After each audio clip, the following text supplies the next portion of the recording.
Hey everyone, and in today's video we'll be covering this week's exciting announcements and news from Orlando, Florida. We'll be covering news from your favourite theme parks such as Walt Disney World, Universal Orlando Resort, SeaWorld Orlando, Legoland Florida, Busch Gardens Tampa, and your favourite attractions in and around Orlando. So if you enjoy this style of content, don't forget to smash subscribe and hit that bell so you don't miss out on what's happening here in Orlando, Florida.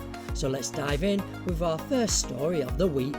The Country Bear Musical Jamboree opens with a reimagined show this summer at the Magic Kingdom Park at Walt Disney World. The show-stopping bears will have a brand new look, including bright, bold and brilliant costumes for Bunny, Bubbles and Beulah in a brand new video that goes behind the scenes with Sarah, a costumer with Disney Live Entertainment, who is helping bringing these new fabulous looks to life. Sarah works coordinating different teams that come together to create a complete garment, hat or any item that ends up being centre stage for the Jamboree, including every single rhinestone that's hand placed across the big frills costumes. Sarah goes on to explain that she helps to source all the fabrics and components and rhinestones. I also work really closely with the patterning team to figure out how we're actually going to make the garments come together and how they're going to fit the bears, who are very uniquely shaped and different sizes. And dressing the bears is a little harder considering that audio animatronic figures don't move the same way as humans do. They have lots of repetitive movement, so a lot of the times we'll add gussets or additional pockets of fabric to give them more room to move in those repetitive movements without destroying the costumes. The bear trio have found a new look that works for them, so clap your hands and stomp your feet, because Bunny, Bubbles and Beulah and the rest of the Country Bears are getting ready to put on a new show that pays homage to the Opry style shows of Nashville, while the Country Bear Musical Jamboree will include Easter eggs from the beginning to the end, including a familiar tune fans may remember. The Bears will sing new reinterpreted Disney tunes in different genres of country music, like bluegrass, pop country, Americana, rockabilly and other styles. We cannot wait to experience the brand new Country Bear Musical Jamboree. There's nothing like on a hot day cooling down in that theatre, having a bit of a sing-along and a giggle. And is it me, but do them bears look a lot fresher and with new ears? It's great to see the full family getting a little bit of TLC. Our next update is coming from SeaWorld Orlando. SeaWorld Orlando's Antarctica realm is due to reopen on May the 25th, but unfortunately as of this news, Penguin Trek, the new coaster, is not due to open the same date, but according to our sources the Penguin exhibit will reopen. The revamped area will offer a range of food offerings from the revamped Expedition Cafe and a brand new beverage outlet, South Pole Sips, offering themed drinks. Also available in the area is new merchandise and souvenirs from the new glacial supplies. But as for the brand new B&M coaster, Penguin Trek opening date, we'll just have to keep our eyes open, and if we hear anything in the meantime we'll let you know. So don't forget to smash subscribe and hit that notification bell to keep up to date with our stories. Our next story is about Rock and Roller Coaster at Disney's Hollywood Studios. This attraction has been closed for an extended period of refurbishment since January to address ongoing reliability issues with the aging coaster. At the time, Disney did not give any indication to the length of the refurbishment, but we now know that the coaster will reopen this summer on July 27th, hopefully having fixed the ongoing reliability issues with the much-loved roller coaster.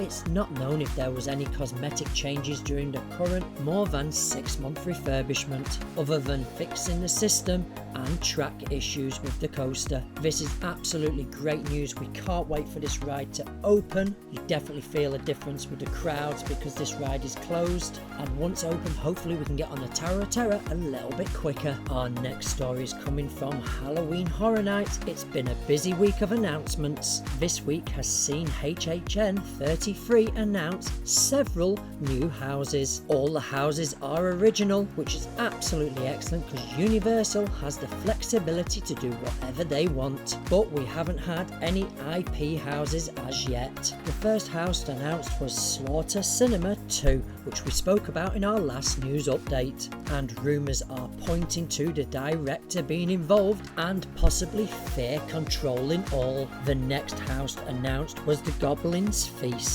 with the description, "Welcome to the Goblin's Feast Tavern, and visit the Goblin Village where a lavish feast is being prepared for the goblins, orcs, hobgoblins and witches, and you're the main course." It's pretty nice of them, isn't it? So rumours are flying about this house having a similar vibes to last year's Dueling Dragons, which also featured goblins, hobgoblins and more.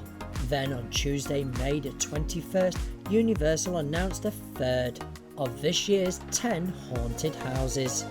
And it's another original, Major Sweets Candy Factory. And this was the caption: "You've been invited to chaperone a field trip to the Candy Factory with deadly delicious treats, turning the kids into sugar-fueled fiends."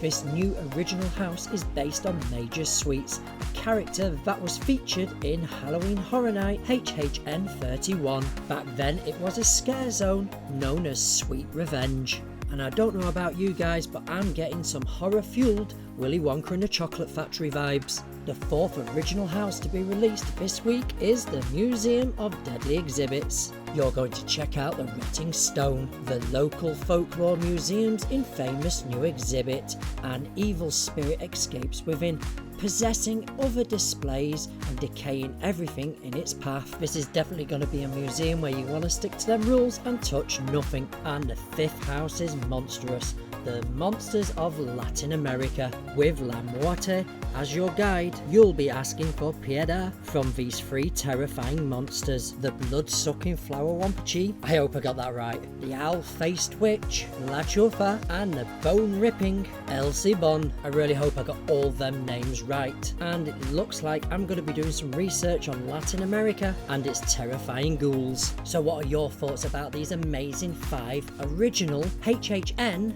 33 horror houses? Comment down below. So this was our top stories of the week. Just before I go, if you're planning to head out this weekend for Memorial Weekend and you're still thinking what to do, head on over to gottagoorlando.com, as we've created several guides covering everything that's happening here in Orlando, Florida. Have an amazing weekend and we'll see you on Monday. So these are our top stories of the week. Stay tuned, there's more to come. What's your thoughts and opinions about what news has been released over the past week? Comment down below because we'd love to hear your thoughts. Please don't forget to subscribe if you haven't already, and hit that notification bell and share with your friends and family, as it really does help the channel grow. Do you want even more Orlando, Florida updates? Well, don't forget to check out our website that covers everything that's happening here in Orlando, Florida, gottagoorlando.com. Want to support our channel? We have Patreon. The link is in the description down below, and get a shout out just like the SC Adventures family. Now get out there and go and make some memories, and all I can really say now is TikTok. Gotta go Orlando, guys. And don't forget about these 2 videos right here.